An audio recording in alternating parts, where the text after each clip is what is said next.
Assalamualaikum dan selamat sejahtera. Nama cikgu ialah Cikgu Suhada binti Omar yang merupakan guru Bahasa Melayu awak. Okey. Hari ini cikgu akan kenalkan kepada kamu tentang kertas Bahasa Melayu PT3. Kertas Bahasa Melayu PT3 terdiri daripada dua kertas iaitu kertas 1 dan kertas 2. Namun hari ini cikgu akan kenalkan kepada pelajar tentang kertas 1 dahulu.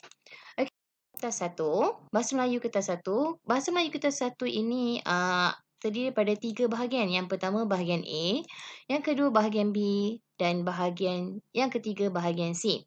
Okey, bahagian A ini ialah terdiri daripada 20 markah di mana merupakan soalan objektif yang terdiri daripada 20 soalan. Kemudian dalam soalan ini terdapat soalan sistem bahasa dan juga soalan pemahaman teks. Okey. Bahagian B pula, okey, terdiri pada objektif pelbagai bentuk sistem bahasa.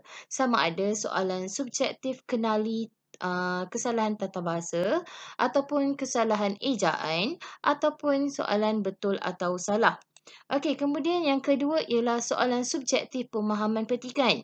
Okey, soalan ini terdiri pada satu petikan dan pelajar perlu menjawabnya.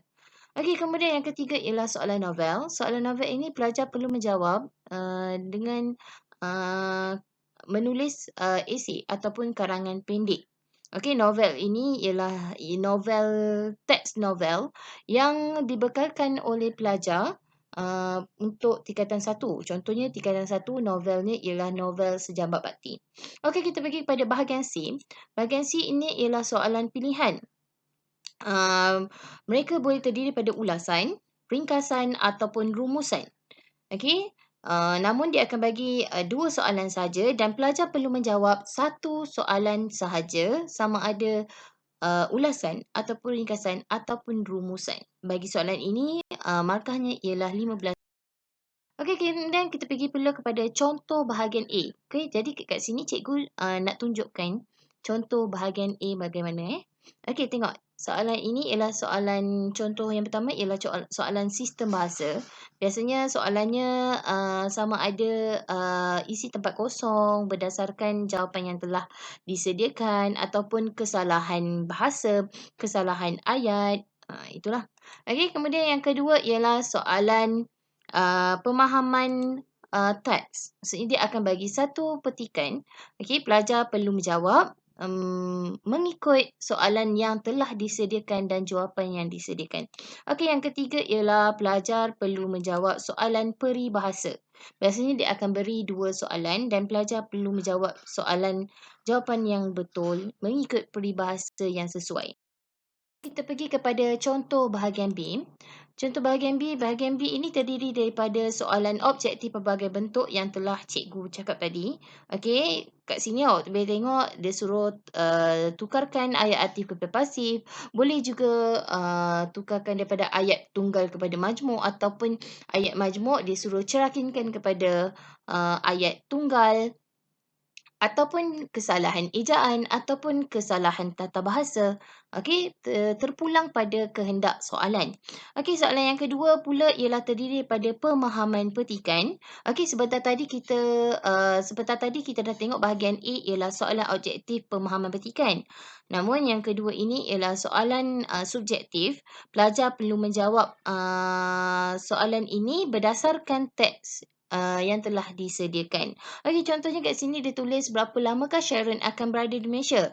Cara pelajar menjawab mestilah berdasarkan soalan. Okey, contohnya Sharon akan berada di Malaysia selama ... Okey. Kemudian kita pergi pula kepada contoh yang ketiga iaitu contoh novel. Okey, dia akan bagi pilihan jawapan dan pelajar perlu menjawab soalan novel ini berdasarkan teks yang dipelajari. Okey, soalan contoh bahagian C. Okey, contoh bahagian C ini pelajar perlu jawab satu soalan saja dan satu soalan mewakili 15 markah. Okey, contoh kat sini cikgu bagi ialah soalan ulasan. Okey, ulasan ini boleh terdiri daripada pelbagai, tema, okey, kesihatan ataupun, kat sini dadah ataupun persekitaran, pencemaran, okey. Kemudian, ringkasan. Ringkasan ini, pelajar perlu membuat, ringkasan berdasarkan teks yang telah diberikan. Namun perlu mengikut kehendak soalan. Contohnya soalan kat sini dia nak kesan-kesan gempa bumi. Jadi pelajar perlu mencari, isi penting bagi kesan-kesan gempa bumi sahaja. Tidak perlu ambil huraian. Okey, cikgu, alih balik kepada ulasan. Ulasan ini perlu ada, pendahuluan, perlu ada, uh, uh, perlu ada isi dan juga ada kesimpulan. Okey, perlu ada isi tersurat sekurang-kurangnya 2 atau 3 isi tersurat dan isi tersirat, perlu ada 2. Okey, isi tersurat ni, maksudnya isi yang terdapat dalam, gambar yang telah disediakan. Okey, contohnya kat sini kesan negatif pengambilan dadah ada 3 iaitu keruntuhan institusi keluarga, tersisih daripada masyarakat, keruntuhan akhlak. Okey, dia ada 3 jadi awak boleh pilih sama untuk, tiga-tiga ni. Kemudian isi tersirat ialah isi yang, luar daripada, yang terdapat dalam gambar rajah. Okey, itu isi tersirat. Okey, cikgu akan memperincikan, penerangan ini pada, akan datang lah, pada masa akan datang. Kemudian terima kasih. Okey, ini adalah salah satu, kata-kata daripada Imam Ghazali. Untuk mendapatkan sesuatu yang kau inginkan, kau harus bersabar dengan sesuatu yang kau benci. Sekian.